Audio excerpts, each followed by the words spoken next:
So, you want to be truly healthy? Before we even begin, we have to pause and ask, what even is health? Is it something medical? Something legal? Something spiritual? Honestly, I don't know about all that. What I do know is this. Health is natural. It's tied to your very existence, not to a system, not to a book. Health is shaped by two things, external forces and internal forces. External things are the environment, the weather, the people you cross paths with, the places you live in, the objects around you. Internal things are different.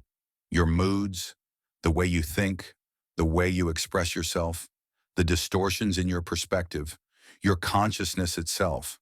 And here's the truth. We can't do much about the external. The weather will change. People will behave how they want. The world spins in its own rhythm. But the internal, that's where we have space to understand, and maybe even to change. And if you want to understand the internal, you have to face one thing, consciousness. Now, consciousness, it's the most mysterious thing in the world. Everyone defines it differently. Science calls it brain activity, neurons firing, networks of signals. Some theories say it's an emergent property.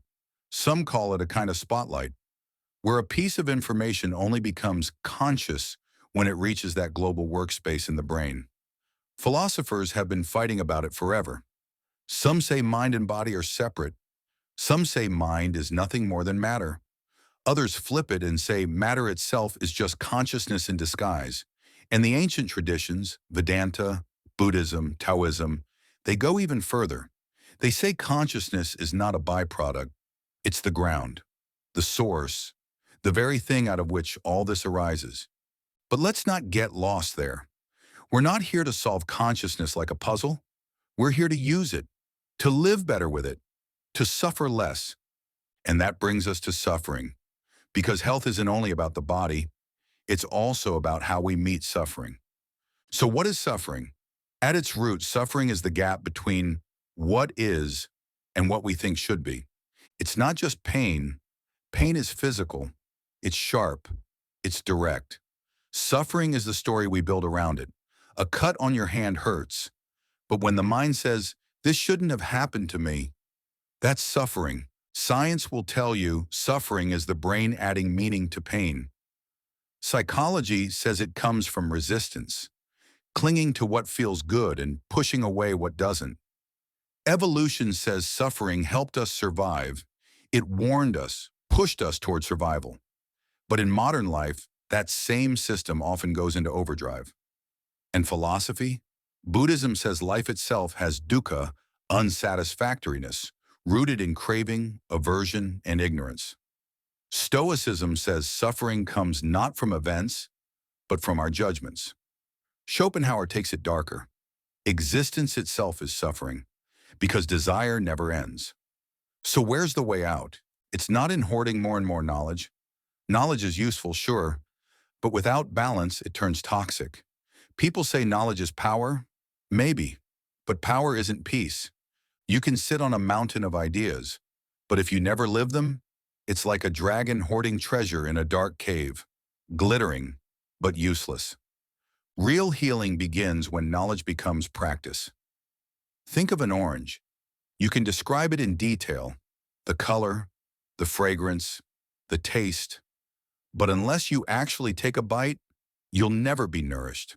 And if you obsess over oranges, collecting them, worshiping them, talking about them endlessly, but never tasting them, you'll still go hungry. The wise way is simple. Take one orange, taste it fully, let it nourish you, then move on to the next part of life. That's balance. That's wisdom in action. And health at its core is balance. It's harmony, not just the absence of disease. It's when body, mind, and consciousness are aligned. Think of it like music. One instrument out of tune spoils the whole song. True health is when they play together. The tool that brings them into tune is awareness. Awareness is like a mirror. It doesn't argue and it doesn't judge. It just shows what's there. Without awareness, wisdom stays as theory. With awareness, Even the simplest act becomes powerful. But the ego hates awareness. The ego lives off comparison, off control, off saying, I already know. It builds identities out of ideas and then fights to protect them. When ego is driving, health takes the back seat.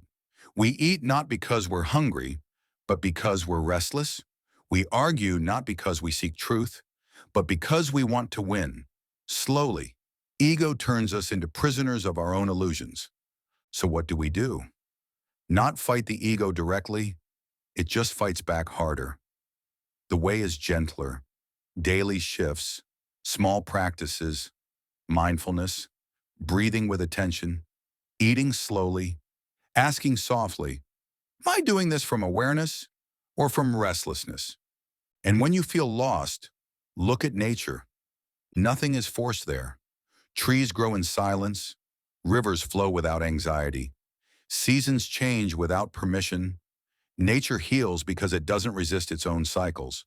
And maybe our health depends on remembering the same thing.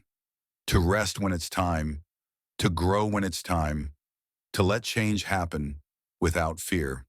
So maybe health isn't about chasing perfection, or escaping pain, or building a fortress of control. Maybe it's about alignment, humility, awareness, flow. To live consciously is to live fully, not by running from suffering, but by meeting it wisely. To let life nourish you like the orange, one bite at a time, one moment at a time. And in daily life, the way is simple. Eat slowly.